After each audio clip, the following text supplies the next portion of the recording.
October മാസത്തിൽ നടക്കുന്ന അർജന്റീനയുടെ 2 സൗഹൃദ മത്സരങ്ങൾക്കുള്ള ടീമിനെ ലയണൽ സ്കലോണി നേരത്തെ പ്രഖ്യാപിച്ചിരുന്നു.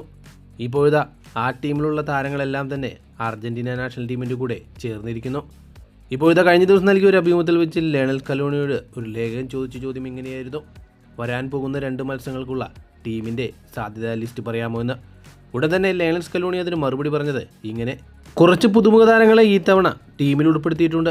അവർ വരാൻ പോകുന്ന മത്സരത്തിൽ കളിക്കണമെന്നാണ് എൻ്റെ ആഗ്രഹം. നമുക്ക് നോക്കാം അർജന്റീന ജേഴ്സിയിൽ അവർക്ക് കളിക്കാൻ സാധിക്കുമോ എന്നുള്ളത്. തീർച്ചയായിട്ടും അവരെ കളിപ്പിക്കണമെന്ന് തന്നെയാണ് എൻ്റെ ആവശ്യം.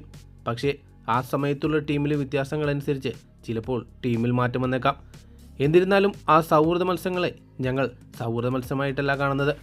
സൗഹൃദ മത്സരമല്ല, ഏതൊരു മത്സരമായാലും അർജന്റീന നാഷണൽ ടീം കളിക്കുന്ന മത്സരം ഞങ്ങൾക്ക് വളരെയേറെ പ്രത്യേകതയുള്ള മത്സരമാണ്. ആ മത്സരത്തിൽ ജയിക്കുക എന്ന് തന്നെയാണ് ഞങ്ങളുടെ ആവശ്യം. എൻ്റെ മാത്രമല്ല, അർജന്റീന ടീമിലെ ഓരോ താരങ്ങളുടെയും കാഴ്ചപ്പാട് അങ്ങനെ തന്നെയാണ്. അർജന്റീന ജേഴ്സിയിൽ ഇറങ്ങുന്ന ഓരോ മത്സരങ്ങളും വളരെ ഇമ്പോർട്ടൻ്റായ മത്സരങ്ങളായിട്ടാണ് ഓരോ താരങ്ങളും കാണുന്നത്.